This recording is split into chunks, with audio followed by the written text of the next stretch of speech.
देवतुल्य हैं। तुरंत नेत्र बंद कर दे, पूरा चंद्रहास जी का चरित्र आ गया उनके चित्त में। अरे इसके तो माता जी मर गई, पिताजी चले गए, राज्य छूट गया, सब कुछ छूट गया, धाई माँ भी चली गई, और अब ये बैठ के ठाकुर जी का चिंतन।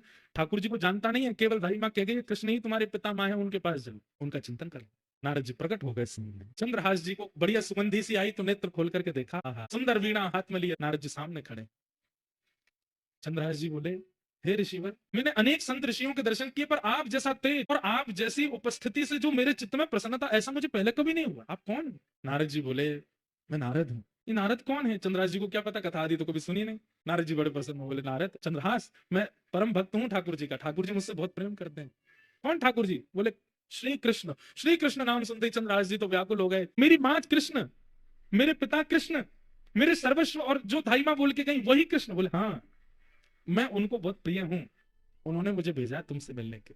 चंद्रहास जी रोने लगे, मेरे सब छोड़ के मुझे चले गए, दाई माँ बोल के गई कृष्ण ही मेरे सर्वस्व में, वो मुझे कैसे मिलेंगे? कृपा करके मुझे बताओ ना। नारद जी महाराज बोले, मिलेंगे, जल्दी मिलेंगे। उससे पहले तुम्हें अभी बहुत कुछ करना है, और तुम्हारे द्वारा बहुत कुछ होना है, ताकि और वैष्णवों को भी प्रेरणा मिले। इसलिए चंद्रहास, सबसे पहले तुम दीक्षा ग्रहण करो, आओ मेरे पास। और श्री चंद्रहास जी को सामने बैठा करके श्री नारद जी महाराज ने दीक्षा प्रदान की। अब यहाँ प्रश्न उठा, कौन सा संप्रदाय?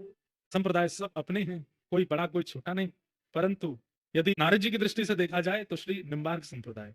क्यों? क्योंकि नारद जी की परंपरा निम्बार्क संप्रदाय की है, वहां गोपाल मंत्र आदि है। वही दीक्षा नारद जी ने चंद्रहास जी को दी। गले में कंठी माला पहनाई, सिर पर तिलक लगा दिया, और कान में मंत्र कह करके कहा कि अब नित्य इस मंत्र का जाप करना है। चंद्रहास, ठाकुर जी तुमको मिलेंगे। और अब एक चीज और करनी है, क्या? ठाकुर सेवा। सेवा से मन की मनीलता जाती है। मैं कैसे सेवा करूंगा? मेरे पास तो कुछ भी नहीं है, मैं तो खुद पेड़ के नीचे रहता हूँ, कोई आश्रय मुझे मिलता नहीं। कीर्तन गाता हूं तो कई बार लोग कीर्तन करने के लिए घर पर बुला लेते हैं, तो भोजन प्रसाद पवा देते हैं। मैं ठाकुर जी की सेवा कैसे करूंगा? बोले, तुम चिंता मत करो, तुम्हारे पास ठाकुर जी हैं। बोले, मेरे पास?